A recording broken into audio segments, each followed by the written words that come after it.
particularly since the last war, we've all become much more educated in what really is violence and sadism and savagery and so on. For the writers of the 1950s, the Second World War changed everything. Mr. Butler, what you're regretting is the fact that millions of people can be killed. It'll be too late to regret it when this bomb is dropped. The post-war world brought change and upheaval on an unprecedented scale. I wrote about the things that I knew of, the tensions of Berlin, which I witnessed, institutional behaviour, a British nostalgia for power. The blueprint for the world which we inhabit now was being laid down there in the world of consumer goods, of package holidays, jet travel, high-rises. Change was in the air. This is the story of how the British novel was reinvented in the post-war years. It became an outlet to explore the anxieties of the time, a way of coming to terms with a displaced and changing nation.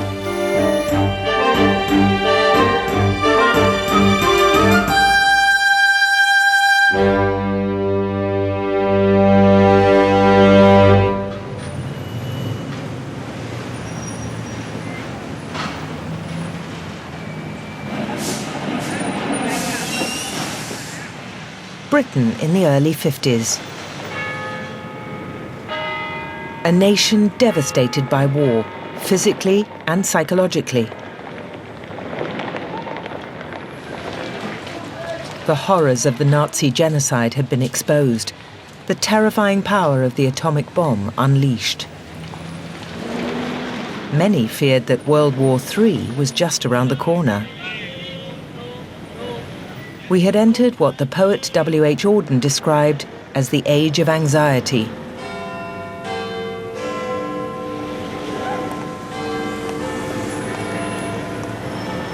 The British novel took nearly a decade to recover its confidence. Novelists seemed unsure of the style or subject matter appropriate to the post-war age. Then, in 1954, there was a sudden renaissance in fiction. 4 of the most significant British novels of the 20th century were published in a single year. Each in its own way seemed a response to the uncertainty of the time. And they were to kickstart a new phase in British literature.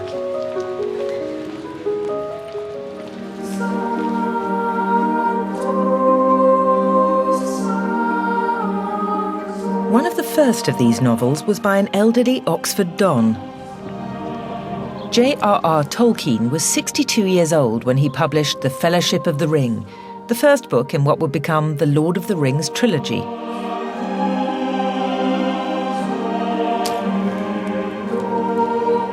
Tolkien created an entire fantasy world, a world of hobbits and elves, wizards and magic, good and evil. He even created his own language. Ashnazga Gimbatul, Ashnazga Thrakatuluk, Ach Burzumishek. To rule them all, one ring to find them, one ring to bring them all, and in the darkness bind them, in the land of Mordor where the shadows lie. I invented that in a bath, I remember. Yes, I remember inventing that in one of the baths in 29 when I was having a bath in 20 North Row. I still remember kicking the sponge out of the bath when I got the last slide, thinking that will do, all right, and jumped out.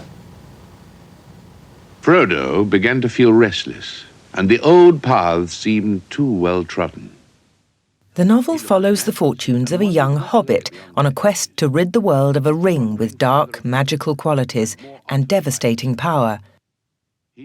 But this was no mere fairy tale. If you really come down to any large story, it interests people, hold them attention for a considerable time, or make stories, practically always, a human story is practically always about one thing, aren't they? Death. The inevitability of death.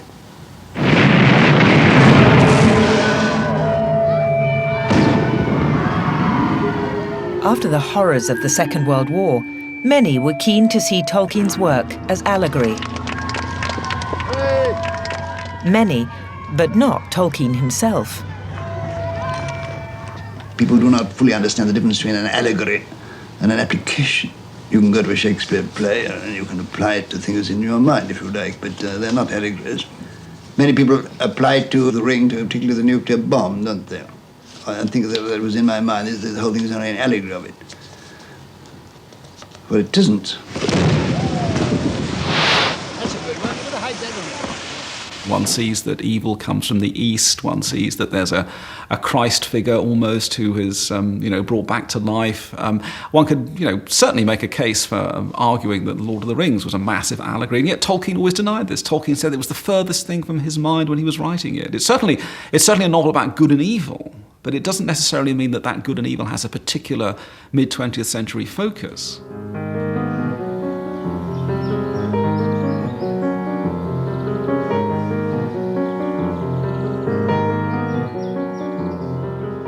For Tolkien, fantasy was little more than a form of escapism. But other writers used their fiction to engage with questions of good and evil in a more direct way.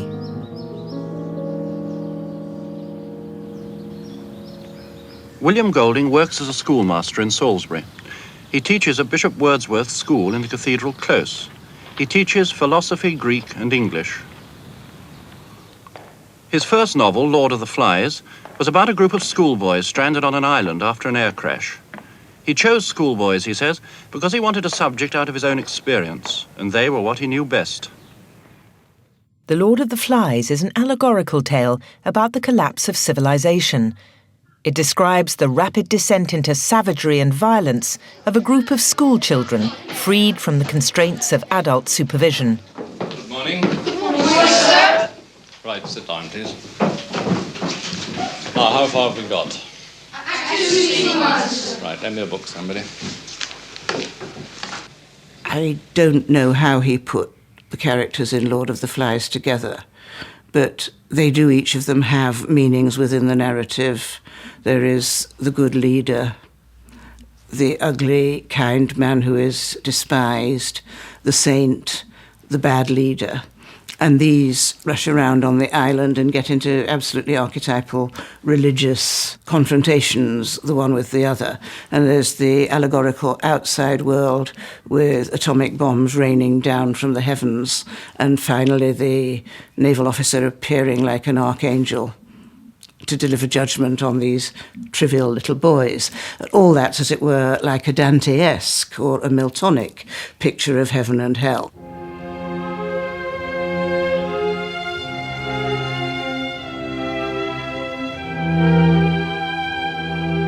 Golding's tale, set in the aftermath of some kind of atomic conflict, seemed to reflect his anxiety about the recent war and mankind's innate propensity for evil.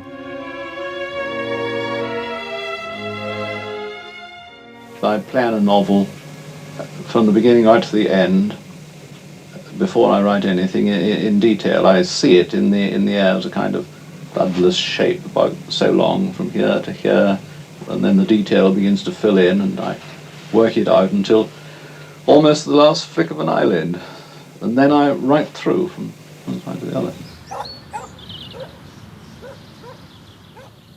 I don't know about other people, but I'm not satisfied with my books. People find them pessimistic. But I'm not a pessimist, I'm an optimist. And if that optimism, which is obvious to me as the background of my books, if that optimism doesn't come out, then I ought to have conveyed it more explicitly, more vividly, and more importantly. Golding and Tolkien were both scholarly novelists, but there was another academic author who was to make a major impact that year.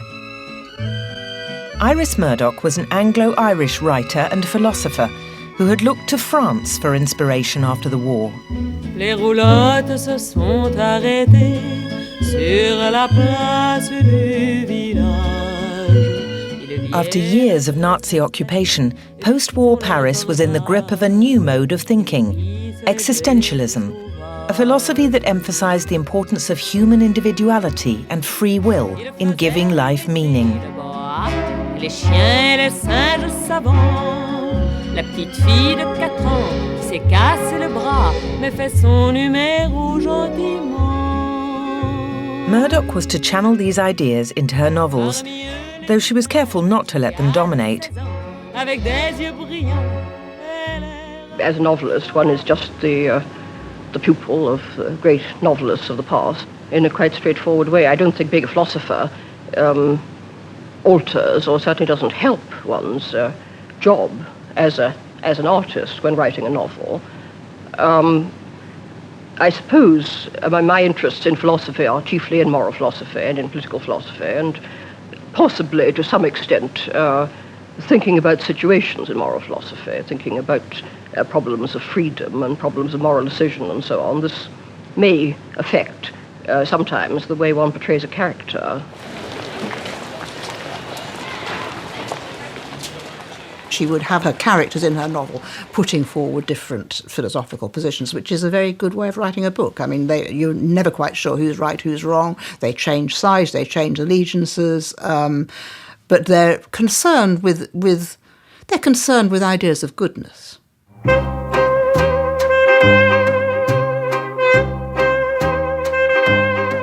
Murdoch's first novel, Under the Net, follows the fortunes of a young writer named Jake as he journeys through the streets, theatres and pubs of 1950s London, overcoming a tangled web of personal relationships and financial problems.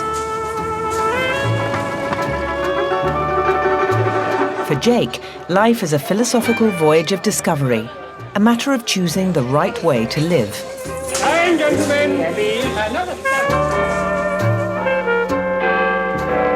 There is a theme in Under the Net, which is a perpetually recurrent theme, and one which I don't mind recurring. I mean, that is, I think it's a deep theme, and that's the conflict between the man who wants to be good and the man who wants to create. And there's often, I think, a kind of actual conflict of character and a conflict of life involved in these choices. One might say the conflict between the artist and the saint.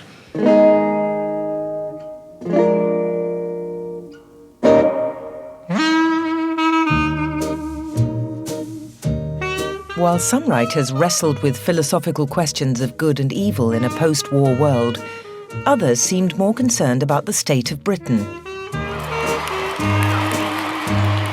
The end of the war had brought a popular mood for social change, with a landslide Labour victory and the establishment of the welfare state. But by the early 50s, Winston Churchill was back in power. This prompted one man to write what would become one of the most successful debut novels in the English language. I personally then was suffering from a good deal of depression over quite a long time over the results of the 1951 election, which seemed to me to say that the modest bit of social revolution that the British might have been going in for between 1945 and 1951 had now come to an end, and the public had turned their back on that and were trying to reverse the process, which I found depressing.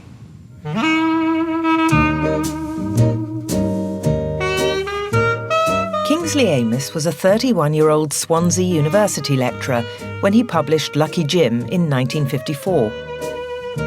The novel tells the story of Jim Dixon, a reluctant history lecturer at a provincial university who struggles through the daily tedium of his job and his life with bitterly funny consequences.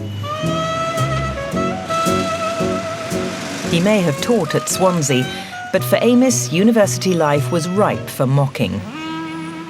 The university did strike me, I think I can say, as one of those sacred cows of British life that could stand with a bit of deflation or puncturing or whatever one does to a sacred cow. The establishment, if such a thing actually exists in English literature, or horrified by Lucky Jim, because it poked fun at sacred cows like classical music, filthy Mozart. It mocked the Bloomsbury Group. It had no time for a great many of the cultural icons on which a lot of the people who wrote about, who peddled culture in the 1950s had kind of grown up with. It caused great alarm among that class, and it won the Somerset Maugham Award. And there's a quote often quoted from Maugham saying, "There is a new generation of young men and women coming up to the universities." Mr. Amos's ear is so acute that he captures them exactly. But the next sentence of that piece is, "They are scum. They have no conception of what is beautiful and noble, and and Lucky Jim is absolutely anti that." How far are you yourself a socialist and a welfare state boy?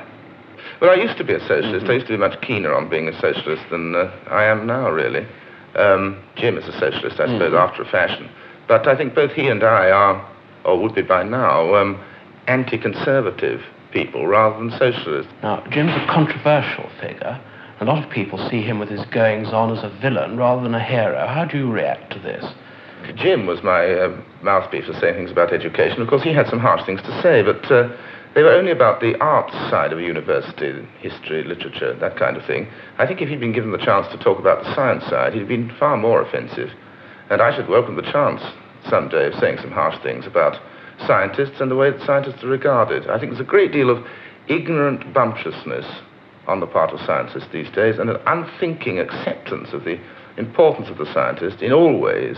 On the question of him being a hero, I think, of course, he hasn't got a lot of the characteristics of the conventional hero, but he is certainly intended to be. I think he is an admirable kind of person, and with a lot of attitudes and views on things, and even kinds of behavior in personal relationships and so on, that I would endorse a good deal. I think he's a conscientious kind of chap, and in his own odd way, a moral chap too.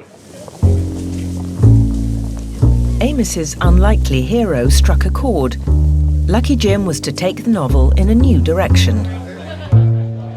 And Kingsley Amos became associated with a new set of writers, a disparate group of novelists, playwrights and critics, collectively known as the Angry Young Men. Well, Kingsley taught us grammar school boys how to make rudeness genuinely funny. They included Ken Tynan, Alan Sillitoe and John Brain.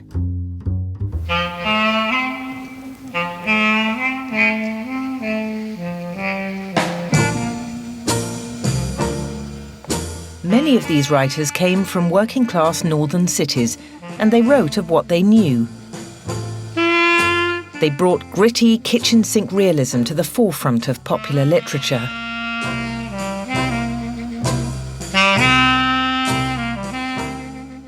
One of the first of these novelists to hit the mainstream was the Yorkshire librarian John Brain.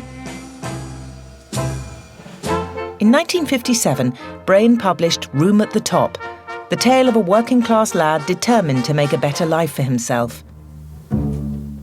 I think that up to about 1954, and indeed let me say up till 1957, which is the publication of Room at the Top, open brackets, advertisement, close brackets, that it was considered that there were certain okay places for novels to be set in, just as there were certain okay people to be written about, and that if you did write a novel with a provincial setting, well, it was pretty well bound to be a piece of straight propaganda, or else a regional novel, again, regional in heavy italics, you see. John Brain used to bring lunches to a halt by saying, looking round the table drunkenly and resentfully and saying, "You hate me, don't you? For I never went to university." But it was a great thing to have the untutored voice, and that was a tremendous contribution.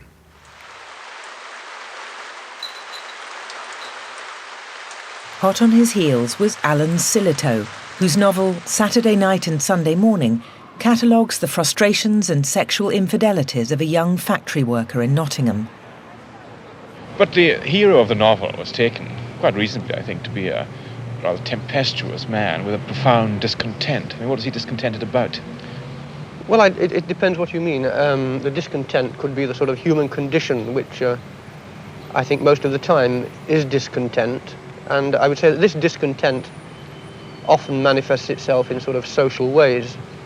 Well, this character, for example, had practically all the earthly bread he wanted, but he didn't have any spiritual bread whatsoever of any kind. In this sense, perhaps people could put onto it some sort of social importance or social meaning.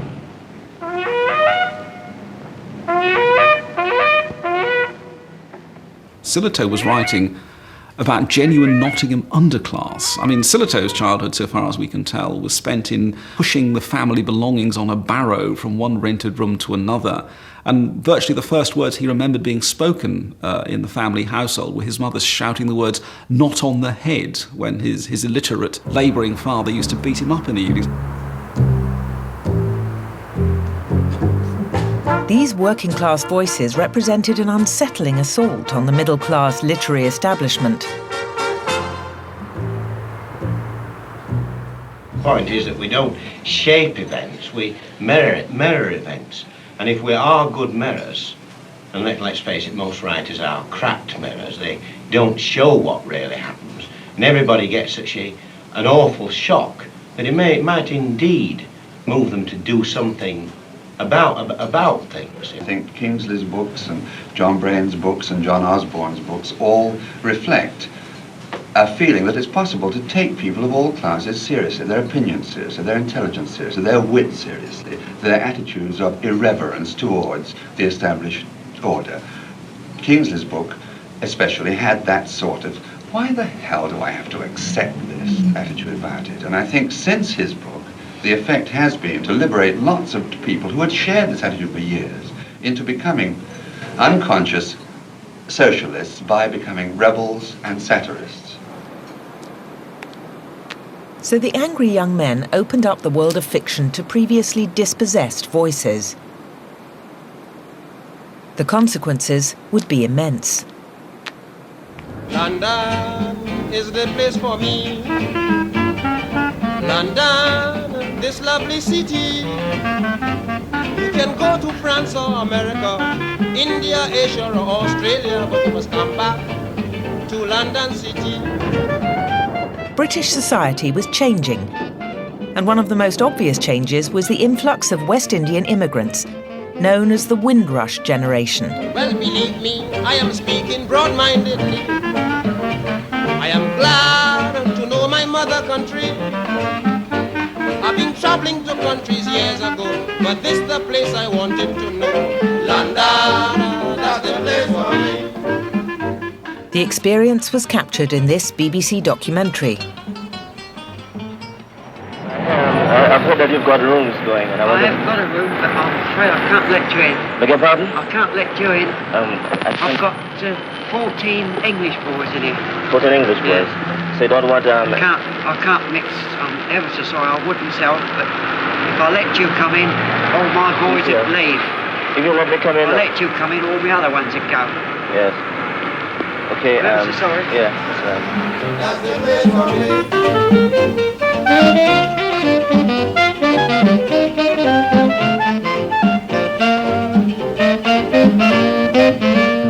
Several West Indian writers began to chronicle the experiences of immigrants in Britain in the post-war years.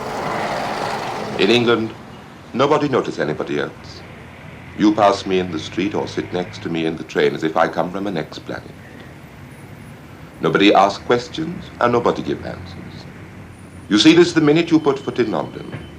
The way the house is built was that people don't have nothing to do with one another. You can live and die in your own room, and people next door never say boo to you, no matter how long you inhabit that place. George Lamming, who arrived in England from Barbados in 1950, was one of the first to write about the West Indian experience of Britain. The terror of not knowing and of not even daring to call upon a single soul among the 100 who surround him.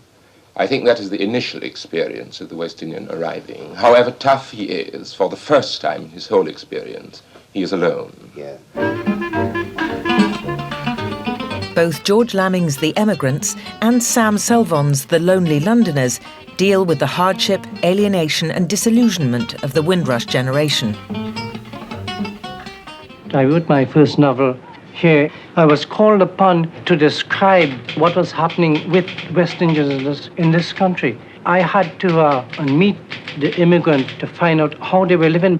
They had this feeling of being carefree and being able to laugh at the fact of not being able to get a place to live or not being able to get a job. This was a joke. Chaps met in a pub or they met in the street, and one would tell the other, I couldn't get to work down the road, boy. And that would be a joke. This is what I tried mainly to bring out in The Lonely Londoners, that they were able to cope with all the difficulties, and they had brought over from the West Indies some of this humor and this exuberance and this carefreeness about life, which, alas, in these latter years, they seem to have lost somewhat, and which to me is a very great pity. And I think this is a result of all this racial talk and trouble. No more shall they in bondage toil, let my people go. Let them come out with Egypt's spoil, let my people go. Racial talk and trouble was undoubtedly on the rise. 1958 saw racial tensions boil over in Notting Hill when white mobs attacked West Indian homes and violent skirmishes ensued.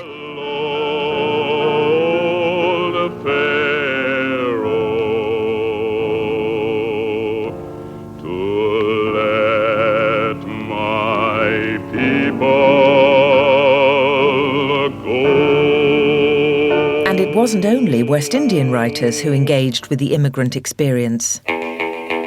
Colin MacInnes became fascinated by this clash of races.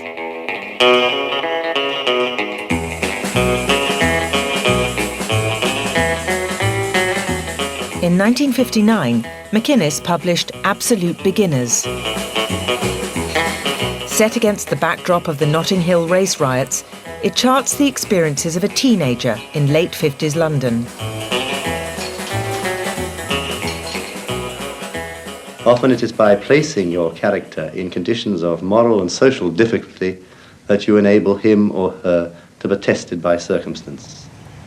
I've also tried to learn from life itself not to judge, not to pretend I know, but to be, as it were, a witness to the society of my own age, so that those who do me the pleasure of reading what I've written may make their own judgments and draw their own conclusions.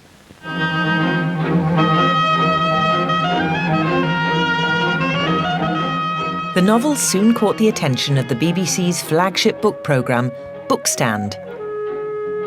These riots are the climax of Colin MacInnes' novel, Absolute Beginners. This novel is mainly about the teenage world, and it seems to me to get inside the skin of a teenager better and more successfully than almost any book could hope to do. It's written in the first person, and the hero is an 18-year-old photographer. He lives in that very overcrowded part of London, which is the scene of the disturbances, and he refers to coloured people as spades. They dramatised sections of the novel with a young Terence Stamp, who describes a mob attack on a West Indian man. And then somebody cried, "Get him!" Well, the spade dug it quick enough then.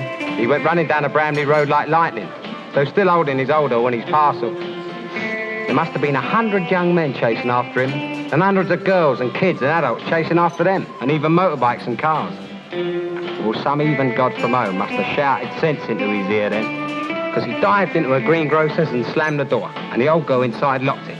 And she glared out at the crowds, and the crowd gathered there, and they shouted. And I'm quoting their words exactly. "Let's get him, bring him out, and lynch him." They cried that. It was through the immigrant experience that MacInnes felt the reality of post-war Britain was to be found.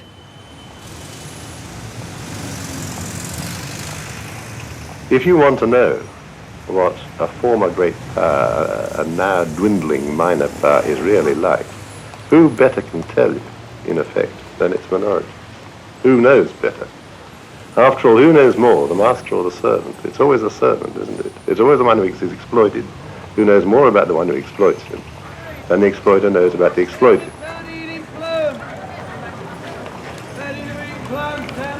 Colin MacInnes had picked up on Britain's changing position on the world stage. From Stettin in the Baltic to Trieste in the Adriatic, an iron curtain has descended across the continent.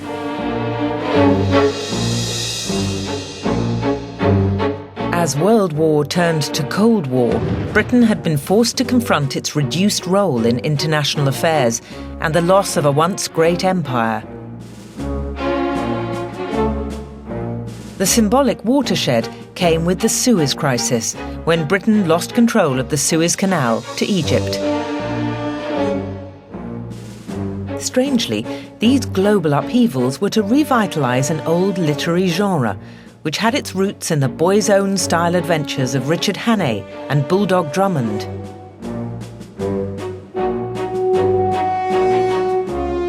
Ian Fleming was a journalist when he created James Bond, a hero for the post-war world who would keep Britain great.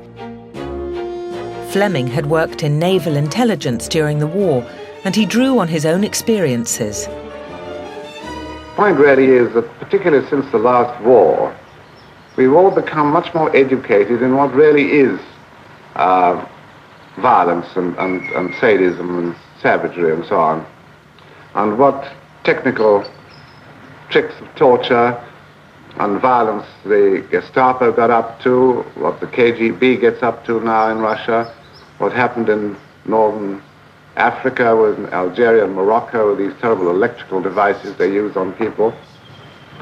And so to, as I say, to use the old Bulldog Drummond baseball bat would be rather stupid. I mean, it just wouldn't be contemporary writing. Fleming is really disturbing. I used to read him when I was a kid, and I don't know if my mind was poisoned by the dreadful violence and misogyny, and he really likes the bad things that happen to people. It's really quite thigh-strokingly kind of detailed. Fleming's seemingly unrestrained use of sex and violence caused outrage at the time, but that did little to dent the popularity of the franchise.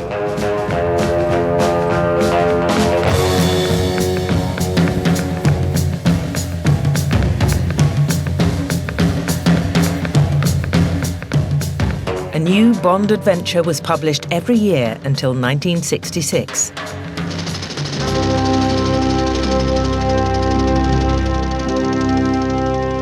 By the early 60s, the Cold War had grown distinctly chillier. In 1961, the ideological division between East and West found tangible form in Berlin.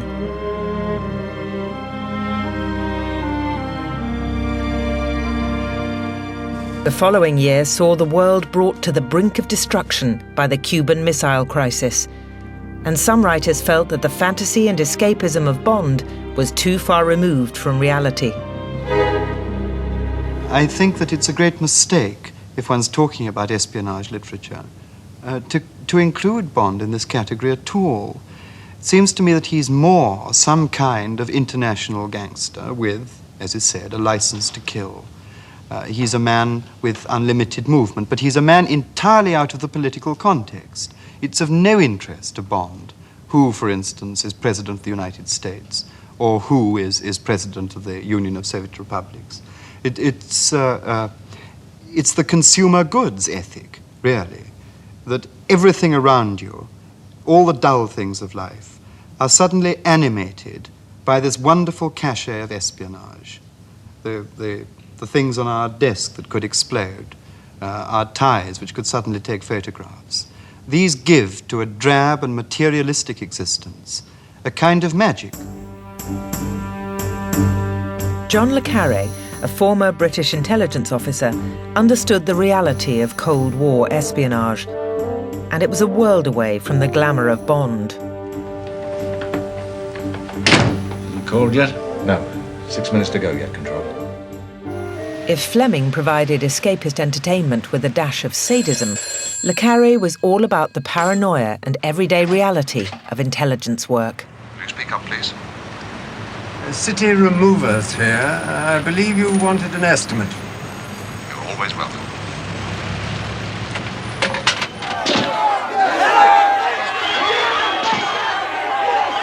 The Spy Who Came In From the Cold, published in 1963, painted a bitterly harsh picture of Cold War Berlin.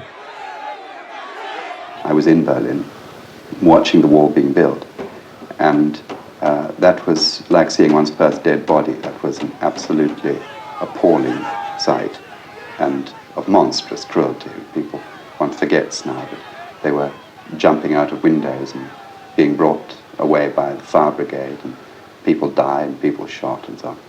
The sight, the actual experience of a great political and potentially apocalyptic event was extraordinary, and to see Russian tanks brought up nose to nose almost with American tanks, and they're revving the engines because in those days with a big tank you had to keep them warm if they were going to advance, and to watch Leitner, as he then was, the American advisor, going through the checkpoint and testing the responses all the way through, and everybody dropping the safety catches in their guns. That was extraordinary.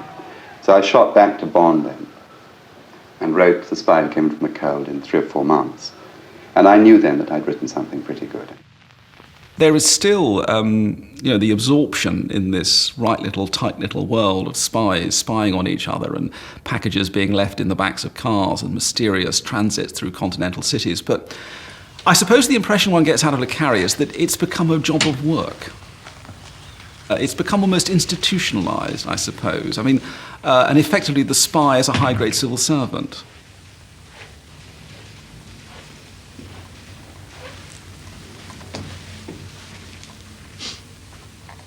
I wrote about the things that I knew of, the tensions of Berlin, which I witnessed, institutional behavior, a British nostalgia for power, perhaps, and I imported from my experience of the Foreign Service a great deal of the way paper is moved around and the dinginess of decisions sometimes. Right. We shall start.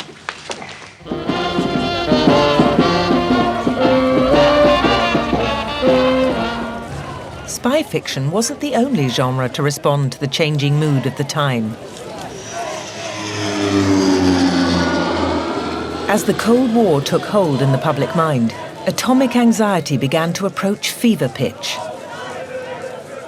I believe this is a world where people want peace. Ordinary people want it. And therefore, when Khrushchev says it, I propose to believe it. A young Doris Lessing seemed to articulate the thoughts of an increasingly nervous generation when she appeared on Panorama. And Doris Lessing. In a studio panel discussion, she grilled Home Secretary Rab Butler about the government's position on the H-bomb. You know, Mr. Butler, I think a great many people are not so much worried about whether your government or the Russians or the Americans are going to start a war, but whether some trigger-happy general might start one by accident. I cannot be responsible for situations which might arise, which I would regret just as much as you. It'll be too late to regret it when this bomb is dropped. The atomic threat and rapid advances in science and technology pushed a number of writers toward an increasingly dystopian view of the future. Consider for a moment the end of the world. Throughout the centuries, many suggestions have been made as to how it will come about and when, but few more sinister than this. For the moment, we have pushed them back, but they will return. For the same urge drives them as drives us, the necessity to exterminate or be exterminated. And when they come again, if we let them, they will come better equipped. Or maybe this might be the beginning of the end. If you look at the statistics of casualties, just take a notice of the proportion that has been stung across the eyes and blinded. It's remarkable and significant. Now, both these books, The Day of the Triffids and The Kraken Wakes, as well as these others, are by one of the country's best-known writers of science fiction, John Wyndham. John Wyndham's most famous novel, The Day of the Triffids, tells the story of an attack on mankind by giant carnivorous plants.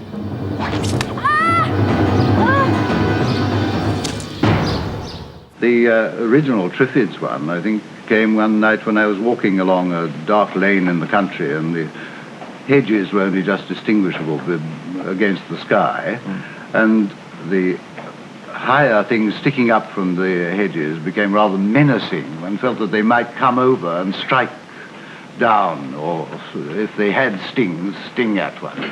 So that the whole thing eventually grew out of that. They did seem to chime with prevalent anxieties about the dangers of scientific research, eugenics, the possibility of weird things happening out there in the natural world that we might be responsible for. There was this sense that, what Wyndham was writing about could be something that turned up on next week's Panorama. He was that much in touch with the times. Somebody once said that the heart of fantasy is the willing suspension of disbelief. Well, you must not go beyond a certain barrier, if you can find it, in which that willing suspension is shattered.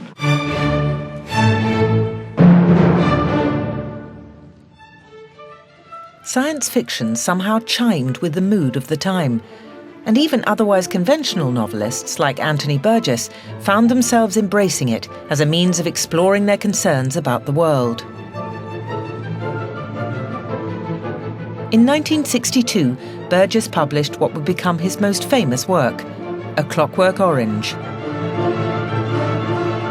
Later immortalised by Stanley Kubrick's controversial film, A Clockwork Orange offers a terrifyingly bleak view of youth and violence in a society of the near future. The novel follows the character of Alex, a Beethoven-loving young thug who leads his gang on nightly orgies of violence and mayhem. But when Alex is arrested, he is subjected to a brutal program of reconditioning. Burgess even created his own futuristic slang. What's it going to be then, eh? There was me, that is Alex, and my three droogs, that is Pete, Georgie and Dim. Dim being really dim. And we sat in the Corova milk bar and making up our orthodox what to do with the evening. Our pockets were full of deng, so there was no real need from the point of view of crasting any more Pretty Polly to toll-chock some old beck in an alley and video him swim in his blood while we counted the take-ins and divided by 4.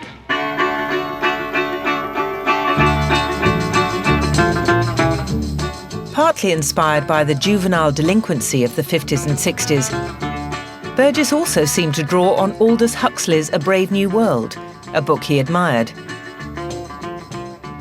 I can only say that I wish I'd written it. I wish I'd had the idea. I wish I knew what Huxley had known. The notion of this confrontation of a world in which a young savage is brought up solely on the works of Shakespeare, and this world in which Shakespeare and all imaginative writers have banned, and you have as a substitute a school of emotional engineering. I think this is a great conception. Sweet 16 goes to church just to see the boys. For Burgess, the bigger threat was not the violence of an unrestrained youth, but the society that tries to curb it by sinister or overbearing means. But everybody knows she's only putting on the star.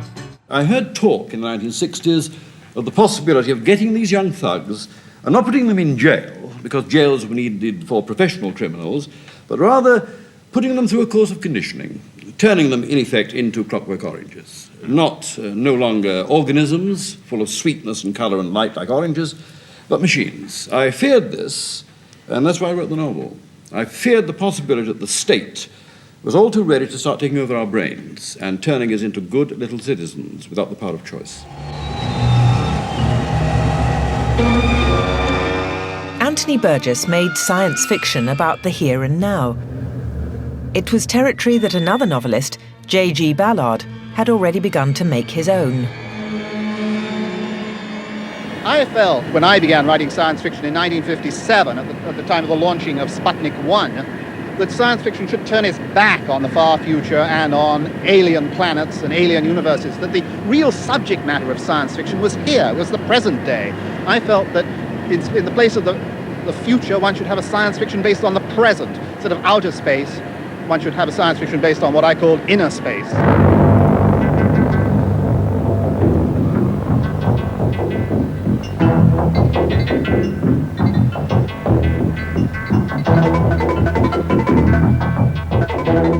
For Ballard, the modern world was as strange and alienating as any space-based science fiction, the real world far more interesting than fantasy worlds.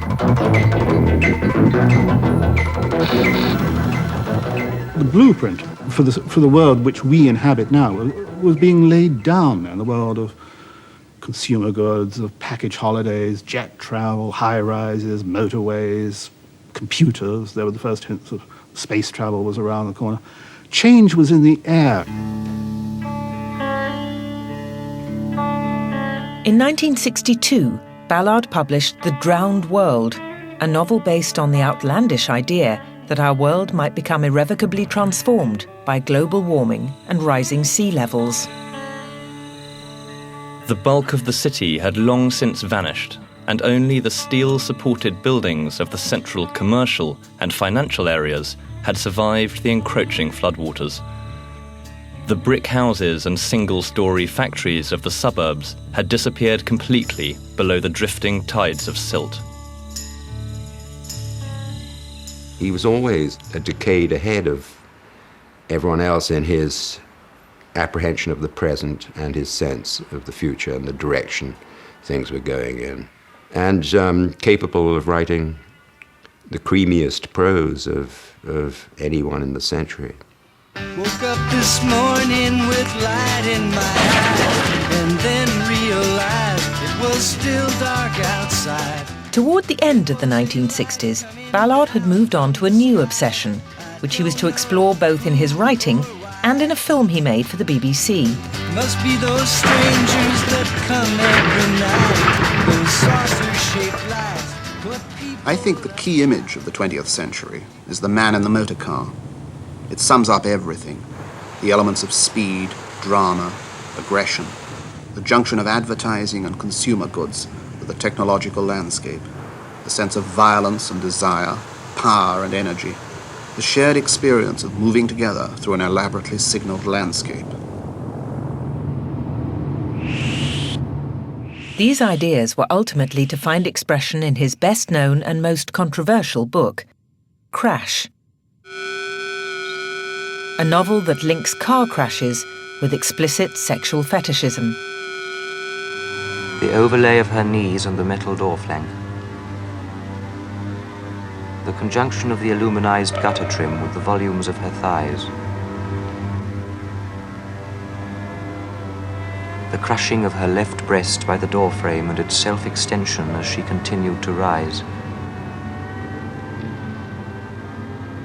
I mean, we now see that what we had to fear, it's quite interesting with the Ballard stories, that what we really had to fear was not the atom bomb, but the Westway flyover.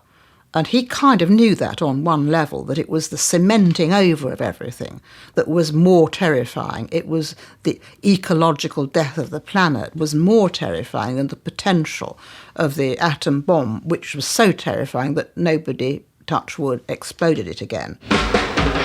Sheep don't ever set me free. I always wanna be by your side. Girl, you really got me now. You got me so I can't even name. As the 60s progressed, anxiety about the future seemed to subside. The mood was changing. Britain may not have been a world power anymore, but did it really matter? Social liberalism and sexual liberation swept the country, aided in part by the introduction of the oral contraceptive pill. The mood was one of excitement, freedom, and fun. Superficially, it was one big party. But to some, this party was a bit one-sided.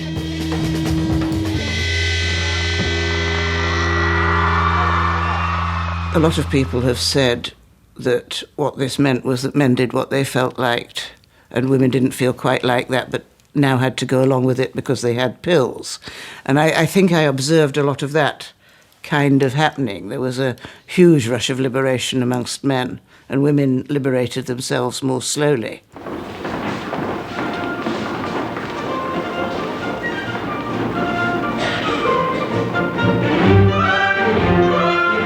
Some women were keen to redress this balance. Well, there is this new wave of articulate, well-educated, forceful, won't take no for an answer women coming on the stage at that point. And it's possible to say that certainly the 60s, to a lot of the time, is the women's decade in British fiction. It was in this atmosphere that Doris Lessing, no stranger to political activism, turned her attention to female sexuality and published what would become her most important work, The Golden Notebook. The Golden Notebook examines mental and social breakdown through the central character of Anna, who separates the different parts of her life into 5 colour-coded notebooks. A friend of mine kept notebooks, and they were politics, psychology, my husband, children, you see, job. And I thought that was the oddest thing. Since actually when you're living a life, you don't live in this kind of way at all, do you? You don't, it's just inhuman. There's something wrong with someone who thinks like this. The Golden Notebook had an extraordinary frankness about women's sexuality, about women's responsibilities, and it was extraordinarily rude about men. I mean, Doris did get called a castrating woman, and I don't think that pleased her, but I could understand why men felt that, because it simply hadn't been good manners to write about men's sexual failings in the way she writes about it, or indeed their other failings. She was completely merciless in her expose of sexual conflict. When I wrote The Golden Notebook, which was regarded as a kind of Bible of women's liberation before there was such a thing, it never crossed my mind that that's what I was writing. That's the interesting thing. I was simply writing the kind of experiences I'd had and the kind of experiences other women I knew had had. Well, no one told me about her, the way she lied.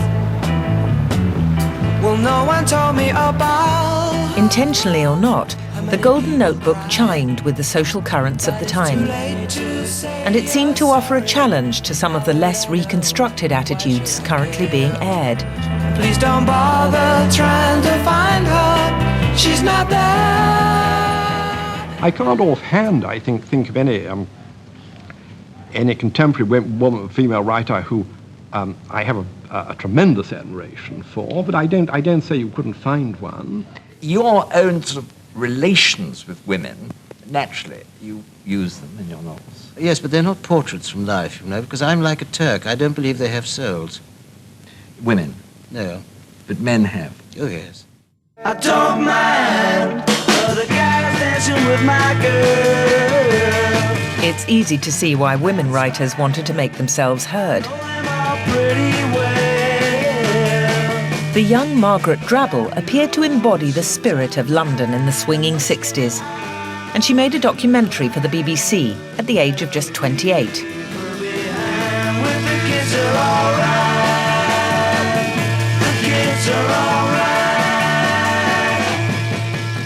I think that all writers would agree that writing is a very solitary occupation. Perhaps, come to think of it, that's why it suits me. I say I'm a solitary, but I'm also hopelessly gregarious. I think perhaps the two things quite often go together. But her fiction frequently dealt with guilt and anxiety, rather than the wild abandon of the sexual revolution. The Millstone, published in 1965, tells the story of a young Cambridge graduate living in London who becomes pregnant and decides to keep and raise the child alone. What do you think about abortion then? Because in the Millstone, the girl doesn't really want an abortion, does she? Now, I myself think that the abortion laws were archaic and wicked and so on and so forth, and should have been changed. And indeed, kind of, did what I could to do something about it. But this doesn't mean that I myself, I have a very strong religious feeling about unborn children. I mean, and yet I don't feel that one can impose one's own this is really what I mean, one can't impose one's own mystical sense about how marvellous it is to have a child on the mother of 9 who's about to, risk her life with the 10th. I think it's wicked to impose one's own rather hazy mystical notions about the virtues of life on somebody in a position like that. I think I was writing my books because there weren't any books like them, and I needed there to be books like the ones I was writing. I wrote my books because there weren't any books like mine. I didn't feel I was angry all the time, and being of a conciliatory spirit, I hope I've redeemed some of the moments of anger that I had. But yes, I did feel indignant about some of the choices women were obliged to make and some of the restrictions that were imposed on them.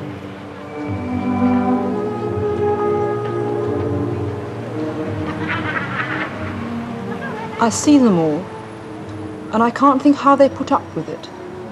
I tell myself that they don't really mind ending up spending their lives trudging the street, lugging their heavy bags around, or being shut up with babies in top-storey flats, or dragging themselves to the post office for their old age pensions, though surely they must have expected something better when they were throwing snowballs about at school or gossiping with their friends. I try to persuade myself that they don't mind, but I know they do because they write and tell me so. It's just that there's absolutely nothing they can do about it. The shopping, the washing, the fatigue. I couldn't do it. I wouldn't survive.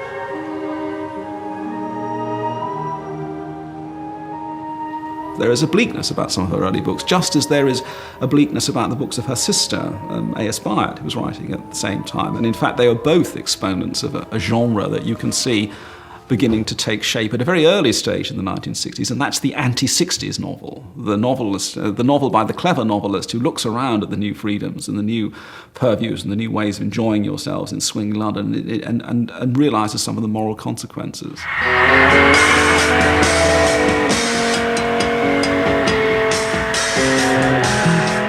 I feel there was a terrible innocence about the people of the 60s who thought that now anybody could do anything and everything would be all right. Because what it does is flick into cruelty very quickly.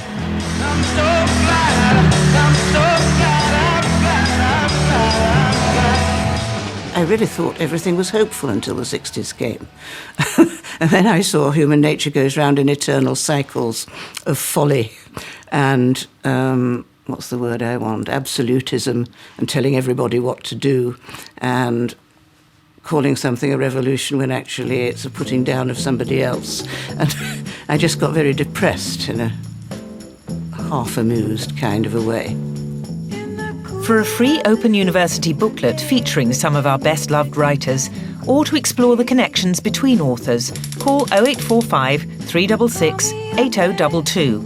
or go to bbc.co.uk/British Novelists and follow the links to the Open University. First I say no, I got some plans for tonight, and then I stop and say alright.